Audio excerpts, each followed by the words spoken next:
Stopping by the woods on a snowy evening. Question answers. Explore the poem. Answer the following questions. First, where and when did the riders stop? कब और कहाँ जो rider हैं यानी जो poet है वो रुके थे.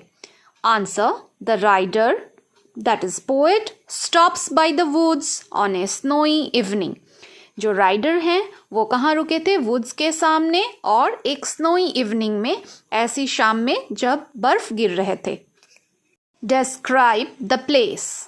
उस जगह का वर्णन करें. Answer, the poet stops near a woods which was dark, lovely and deep. Beside the woods there was a frozen lake. There were sounds of easy wind and downy flake. The woods were filled with snow. Poet जहाँ रुके थे वो जो woods का जगह था वो बहुत ही सुंदर भी था, पर वहाँ काफ़ी अंधेरा था और वो काफ़ी गहरा भी, इसीलिए अंधेरा में दिख रहा था. और ठीक उस वुड्स के बगल में ही एक फ्रोज़न लेक था, जो कि ठंड के कारण एक लेक जो कि पूरी तरह से जम गया था. और जो आवाज़ें आ रही थी वो सिर्फ हवा की आवाज़ें थी और जो ओले गिर रहे थे उनकी आवाज़ थी. और जो पोएट हैं वो ये भी देख रहे थे कि धीरे धीरे जो वो वुड्स है वो किस तरह से बर्फ से ढक रहा था. Third question, why did the rider stop there. जो तीसरा सवाल है बच्चों वो ये है कि घुड़सवार यानी जो पोएट कवि थे वो कहाँ रुके थे. आंसर होगा, the rider stop there because he was tempted by the sight of the woods which was lovely dark and deep and he became spellbound to watch the woods fill up with snow. जो घुड़सवार थे वो वहाँ पे इसलिए रुके थे क्योंकि वो पूरी तरह से मुग्ध हो गए थे, मंत्रमुग्ध हो गए थे वो नज़ारा देख के, जो कि वुड्स का काफ़ी सुंदर था, काफ़ी अंधेरा भी था और बहुत गहरा भी था. लेकिन वो इस दृश्य से इतने मुग्ध हो गए थे कि वो उसको देखते रह गए और उस वुड्स को जो वहाँ पे स्नोफॉल होके जो वो ढक रहा था उसे भी वो निहार रहे थे. Why did the horse shake the bell. घोड़ा क्यों अपनी घंटी जो उसके गले में बंधी हुई थी उसे बजा रहा था. The horse shook the bell for his master if there was any mistake. घोड़ा इसलिए अपनी घंटी को बजा रहा था क्योंकि उसे ऐसा लग रहा था कि शायद उसका मास्टर जो है, जो कि पोएट थे, वो कोई गलती कर बैठे हैं और ऐसी जगह पे रुक गए हैं.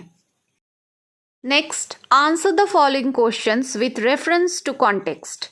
The woods are lovely dark and deep but I have promises to keep and miles to go before I sleep and miles to go before I sleep.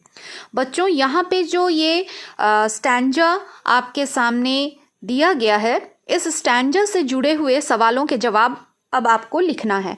तो पहला सवाल है, where do you think the rider is going. सबसे पहला ये सवाल है कि राइडर जो है यानी पोएट जो है वो कहाँ जा रहा था. तो जो आंसर होगा इसका वो है, the rider was on the way of life's journey.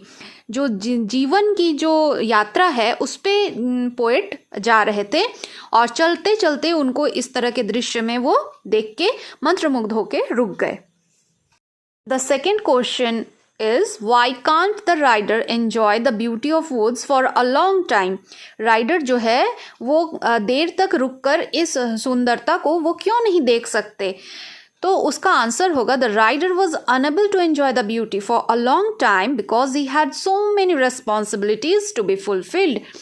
इसका उत्तर यह है बच्चों कि जो राइडर यानी जो पोएट हैं वो वहाँ पे रुक के ज़्यादा देर तक इस सुंदर दृश्य को देखने में अपना समय व्यतीत नहीं कर सकते क्योंकि उनके ऊपर बहुत सारी जिम्मेवारियाँ हैं जो कि उन्हें निभानी है. Next, in word power, fill in the blanks with appropriate words to complete the summary of the poem. यहाँ पे बच्चों एक fill in the blanks दिया हुआ है और आपको सही शब्द से इस पूरे fill in the blanks को complete करना. ये fill in the blanks actually जो कविता है, पोएम है, उसी का सारांश है यानी summary है. तो हम लोग शुरू करते हैं. The rider stopped near the woods on a snowy evening to watch the beauty of the woods. He was riding a horse and the horse shook its harness bell to ask his master if he had stopped there by mistake. The peace of the place was disturbed by the sound of cold wind and the snows falling downwards. It was not possible to stop there, though the woods were lovely, dark, and deep. The rider could not stop long, as he had to fulfill his promises and had miles to go before he slept. Next, match the words in column A with their synonyms in column B. बच्चों यहाँ पे एक matching दिया हुआ है. Column A में कुछ शब्द दिए हुए हैं, कॉलम बी में भी कुछ शब्द दिए हुए हैं. तो जो कॉलम ए में जो शब्द हैं वो शब्द कॉलम बी के शब्द के समानार्थी हैं, या यूं कहें कि कॉलम बी के जो शब्द हैं वो कॉलम ए के समानार्थी, यानी जो समानार्थी शब्द हैं जिसको इंग्लिश में हम सिनोनिम्स कहते हैं वो दिए हुए हैं. तो हम लोगों को मैचिंग करना है. Slumber, sleep, aboard, house, error, mistake, lovely, pleasant, queer, strange,